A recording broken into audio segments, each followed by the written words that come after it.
Teď už mám v plánu natočit Overwatch, možná bych měl taky natočit hru, podle který tato úžasná hra byla inspirovaná. Zdravíčko všechny hráči všeho druhu, já vás vítám, tady je Michelin u prostě videjka na hru Time of Fortress. Tohle video nenatáčím kvůli tomu, že bych to chtěl udělat jako sérii. Protože spíš stejně jsou přes Counter-Strike, Go nebo něco takového. Spíš bych vám chtěl jenom představit hru, podle který byl inspirovaný Overwatch. Takže, Time of Fortress určitě všichni znáte, je to znamená asi jako CS:GO. S tím rozdílem, že to má o hodně horší grafiku. A prostě je to takový všechno ještě před Counter-Strikem. Protože než byl Counter-Strike, tak byl Time of Fortress. A myslím si, že je dobrý znát tuto hru, pokud se takový fanoušci podobných her jako je Counter-Strike, Overwatch, Call of Duty Online, Multiplayer, a nebo mě, prostě je dobrý to znát. Ale mě nikdo nezná. No nic, to je trochu osobní. No nic, takže máme tady různé charaktery, pardon. Je totiž už noc a jsem trochu unavený. Máme tady různé charaktery, sniper, engineer, demoman, heavy, medic, všechno různý možný. Takže si jednotlivě ukážeme, ať se zbytečně nezdržujeme. Sniper je úplná klasika, to prostě odstřelujete hráče si na funkce a můžete si tu zvolit jakoukoliv zbraň chcete.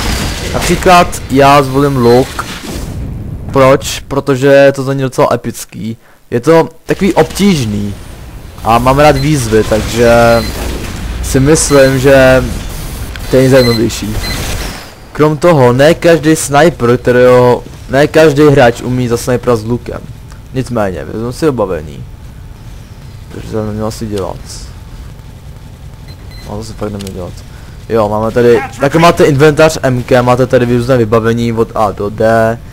A já si beru B, to je takový profi, protože to je ta zbraň.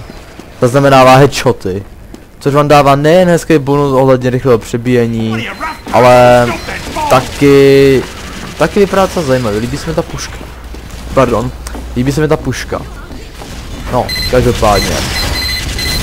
Jdeme odstřelit tu centrinu. Asi k nějak dostanu. Jdu po cestě, retardovaný. Takže to udělám takhle. Holy shit. Zapeklitý případ.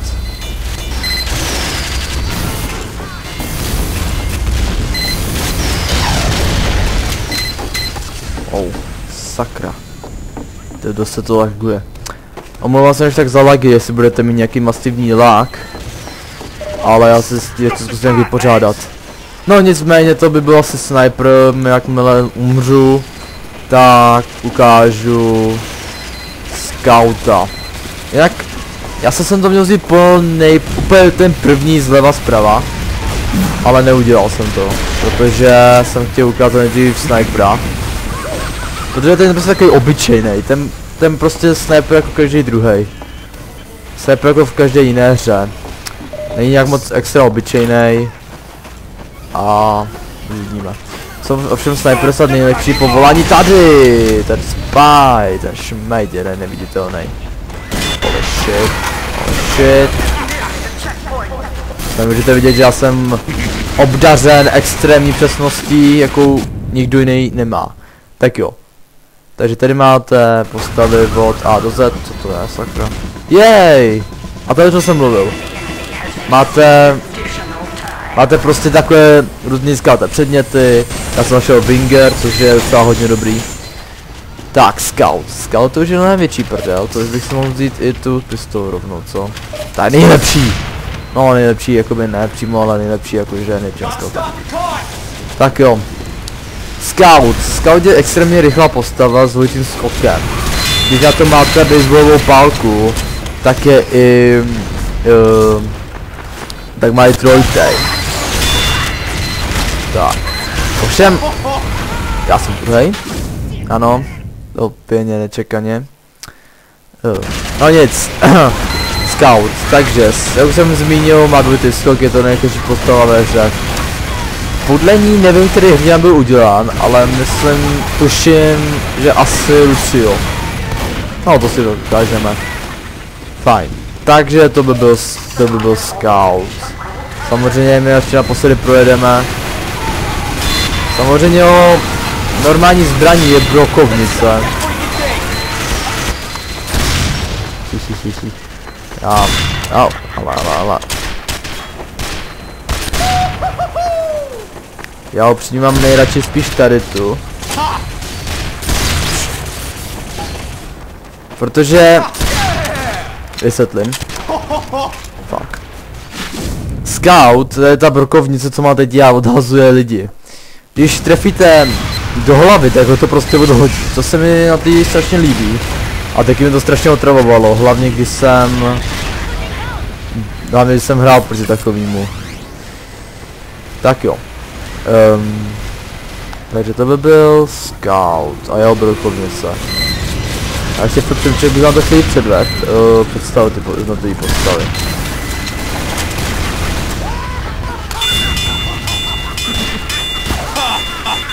Jo, vykrvacel. A tohle je můj nejlepší přítel. A zároveň můj nepřítel. Fuck. No nic. Takže to by byl Scout. Další, kdo je tu na řadě, je Solidier. Solidier... To je už trochu více zajímavější postava. Pokud máte správnou brokovnici, můžete se sebou krásně střílet do vzduchu. Plus to, že vám to ještě ubere. Ubere vám to životy. A jeho normální zbraní je raketomet, jak se lze všimnout.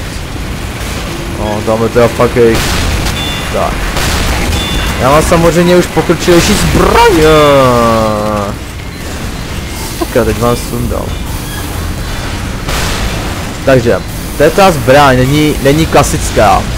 Já už mám prostě různé zbraně, takže se nedivte, když budu mi úplně odlišný než vy na začátku. Takže, Black Bolt mi dává 3 plus atak a tak dále, plus heal, když někoho trefím. A tak dále, tak dále. Jak jsem zmínil, skočíte a vystřelíte se také do vzduchu.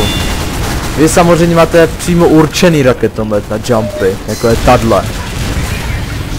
Akorát já ji prostě nemám, protože jsem lamička, já jsem cípnu, ovšem jako vždycky. Takže si teď bereme, jako tam máme dál. Pyra, hoho. Takže, pyro, tohle bude už větší sranda. A to neříkám kvůli tomu, že se chcípnu jako úplně debil, ale kvůli tomu, že to je pravda. No, to jsem byl dělal čas. Takže, pyro. Pyro je totálně dobrý vyhůl, protože doporučuji se kouknout na seznamte se s Pyrem, nebo seznamte se prostě s těmi postavama. Celkově. Pyro zapaluje a vidí svět úplně růžovoučky, ovšem to se na mapě, na který to nějak moc nemá vliv. Ale normálně na jiný světlejší mapě byste to viděl růžovější. Já to ani trochu nevidím růžovější, já to prostě vidím hnusně. Tak. Ale já to chci nějak rychle sloupnout. Jo, další je tady Demoman. Demoman je už... No nevím jak... Ale Overwatch vůbec nevím jak je jakoby inspirovaný v jakých postav. Ale Demoman má prostě klasickou výbavu. Už vám podle názvu můžete soudit, že má granátomet. Takovýhle kalibr, samozřejmě kromě meče tu má flašku. Tak, jaké je jeho vybavení? Hned předvedu. Takže, máme tady granátomet, zcela obyčejný. Pak tu máme nástražný granátomet, který mu říkám kvůli tomu, že je to pravda. Stejně ale hodně užitečný, pokud chcete udělat pick-upu. Já vím, to bylo debilní. OK. Tak jo. A teď začne tam sranda. Takže granátomet také lze použít.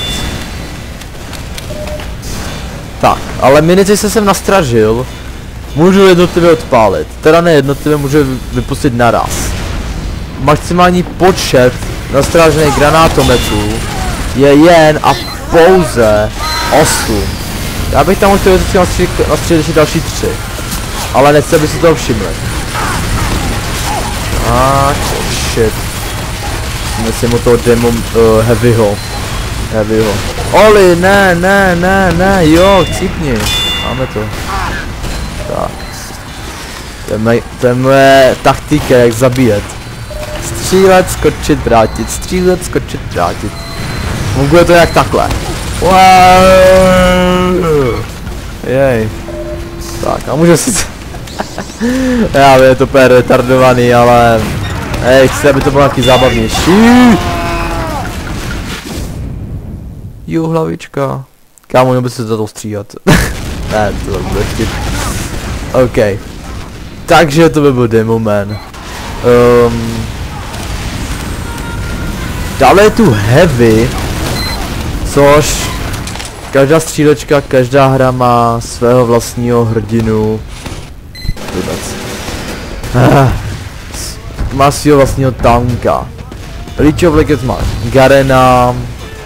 Overwatch má toho velkého železného, pardon, nevím jak se jmenuje. A Time Fortress má Heavyho, který má 300 životů a 10 nábojů. Má tady tu krásku.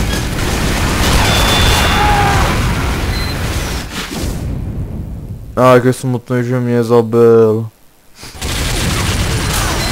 A je to velký drsňák. A je to debilní. Tak jo. Takže je to zkrátka tank, který vlastně chodí dopředu, nechává se schytávat, má solidní damage, má minigun, prostě tank jak vyšitej.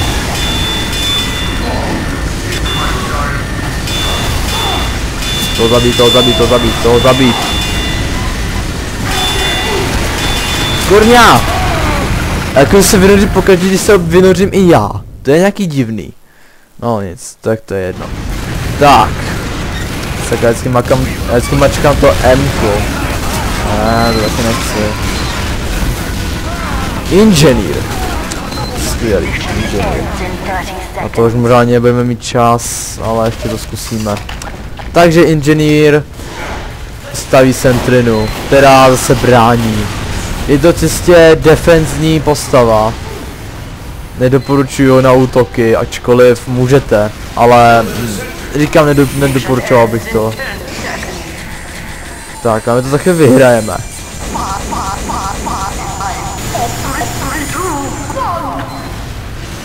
Tak. Sakra, možná to je přes čas. Shit. Jo, vidíte, ale jsme díky mě, tyhle, vidíte, jak jsem dobrý. Já jsem v této hře úplný mistr. Udělal se první jedno.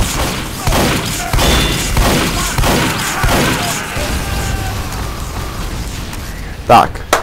Tady jsme si ukázali inženýra, teď nám ještě zbývá hádám medic. Jo, jasně jak jsem si myslel. Medic, sniper, spy. Alright, takže. Medic, co dělá medic? Léčí! Já vím, to jste nečekali, to bylo... to jste netušili! No, dobře, já vím, bylo to úplně debilní. Ale... Tak jo. Takže medic... léčí.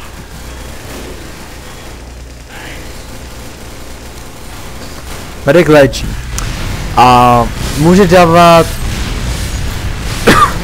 Ubercharge. Jo, jasně. Který ho dělá nesmrtelný, neprůstřelný. Nazývejte si to jak chcete. Tak, aby byl radši, kdyby tady byl nějaký heavy, protože heavy je na to ideál. To je prostě ideál. Oh shit, tady někdo hořel.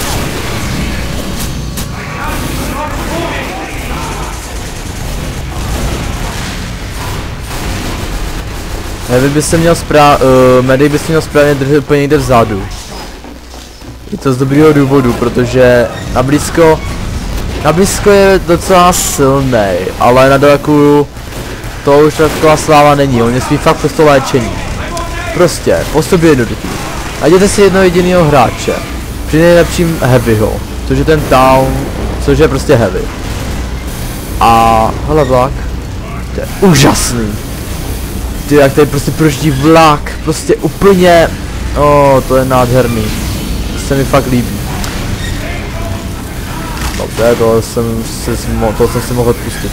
Dobře. Ty vole, přestaň. Takže. To je prostě klučí nějaká. No pardon. Statečně léčím, statečně chodím, statečně běhám. Já jsem to sakra skončil. No, skvělý, tady teď si musím vzpomenout, co jsem chtěl vlastně říct. Au. No, říkám, jo, už jsem si vzpomněl. Medic je prostě přesto léčení. On prostě fakt lepší je někoho si najít, prostě heavyho a dělat mu úplnýho asistenta. A nepokazit to při nejlepším.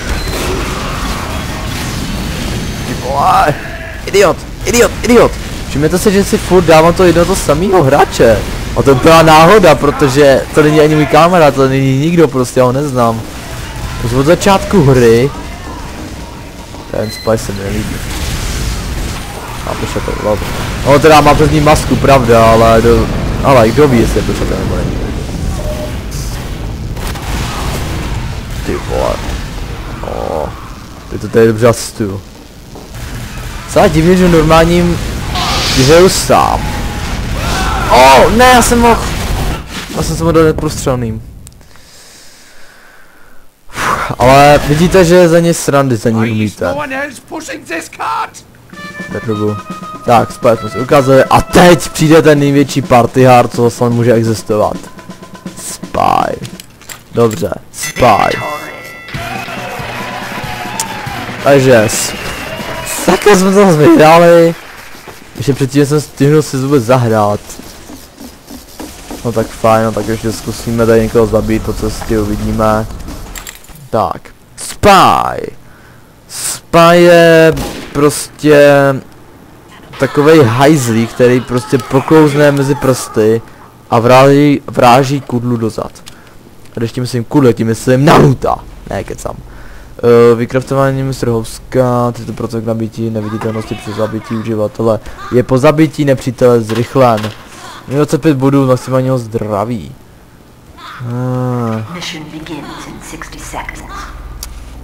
Asi si vezmu tenhle. Je to rampouš. Já vím, to tak debilně jak to zní, ale jste mi z dobrého důvodu. Takže, co umí spy? Spy může být neviditelný. Tohle pravým tlačítkem myši. Sai umí střílet, klasa. Spy umí bodat a hrát si s nožem.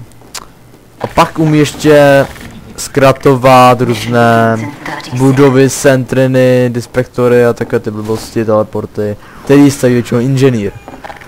Ale co ta největší sranda je, že si můžete přestrojit. Tím pádem musíte si říct někoho, kdo je naprosto důvěryhodný, někdo koho mají úplně nejvíc. Dobrá rada pro začátečníky a pro každého, kdo si tu hru jen budete zahrát. Nikdy si nedávíte toho, koho oni nemají. Takže já bych si teoreticky mohl dát snipera. To já bych to jak trefím. Medic. No, uvidíme.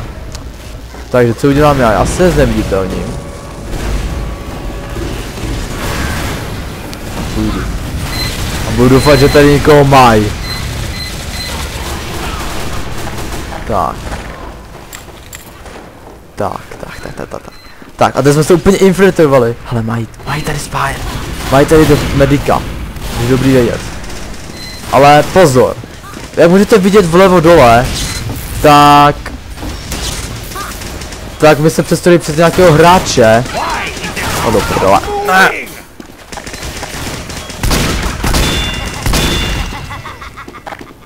Dobře, už nesmíme mít za spáje.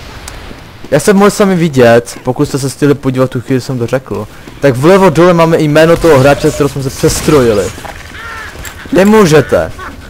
Nesmí vás nikdy vidět. Backstab. Takhle dopadne, když se vám Spy dostane za zády. Backstab na vás a je to instantní kill. Takže jakmile máte Spy za zadkem, tak už je vlastně hned po vás. Tak. Dobře. Ale tomu se už nešlo vyhnout.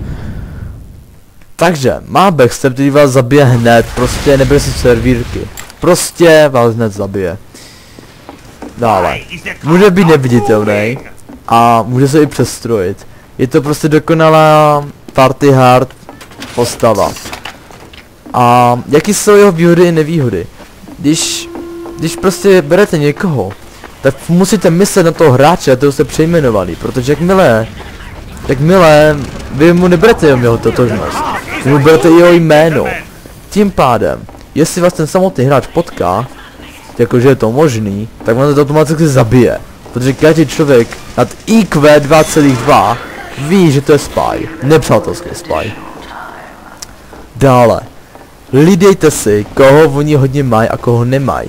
Když třeba celý tým bude mít 4 heavy, no takhle blbost, 4 scouty, 2 snipery, 1 medika a 1 demomena a asi tak 3 solidiery. A žádný inženýr, tak je logicky, že se představíte za inženýra, že vám to nikdo baštit nebude. Tím pádem se i tak tuhý. Dále, myslete na to, že před přestrojením vás lidi můžou odhalit 2 různými způsoby. První, nějak se prozradit svojí vlastní blbostí. Ne, kecám. První, přestrojíte se a oni vám nebudou věřit. A druhá, budete dělat prostě nějaký divný věci, jako například se vrátíte s plnými HP. To je už naprosto divný. A co uděláte? Budete neviditelný, kouknete se na hodinu, kolik je hodin. A vy se pokušíte. Tak. A vy se pokusíte přímo co nejvíc proniknout k ním za zády. Kvůli tomuhle. Tak. Tohle je cíle toho. Já vím, je to lama svým před sebou Afriku, ale... Tak, teď jste mohli vidět snipera. Vezmeme si scouta. A jdem. A dopr. Další věc, na to si dejte taky pozor, to je nejvíc důležitý, co existuje. Au. Tak jo. Jo, to jsem vám zapomněl říct. Další věc, jak vás odhalit, je, že zapálí. Ať jste přestrojený nebo ne, vás zapálí. Oni vás prostě zapálí, když vám nebudou věřit. A bude to pyroman. Nebo jako měl heavy, ten kulomet, co kolem se vyší, chrlí oheň. Tím pádem, když kolem něj projdete, ne, že se vám rozpustíte ten rampouch, samozřejmě normálně máte jiný nůž. Ale prostě, když budete mít ten rampouch, potom jsem to taky vzal, tak vám jsem upozornil na to, že když budete proti pyrovi, a on třeba jen bude tady střílet takhle oheň, a se jen klidně přiblížíte a ani vás nezapálí, tak vám prostě ten nůž roztaje. Proto vpravo dole vidíte nůž. No, takže to by bylo všechno. Zase viděli, že jsem někde tady, takže co uděláme? Půjdeme vlastně až někam. Sem. Jo.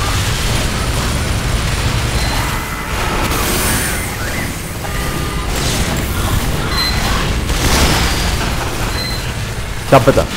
Prostě se vám tak nějak jakoby ukázat, co dělá ta jeho věcička. Dobře. A teď už si jdeme prostě za někoho zahrát, už bereme random. Úplnej random. Úplnej random. A jdeme na věc.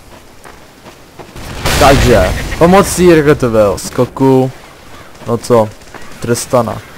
Můžete takhle rychleji se dostat dopředu. A teď vám ukážu různé taktiky za Solidiera.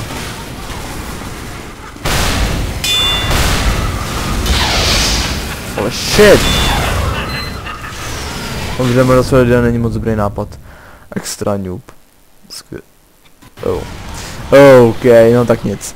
Takže to by bylo asi z Time Fortress všechno, co bych vám chtěl říct. Doufám, že se vám tohle video líbilo, pokud to like, pokud nedejte dislike, subscribe, taky se nebudu zabít.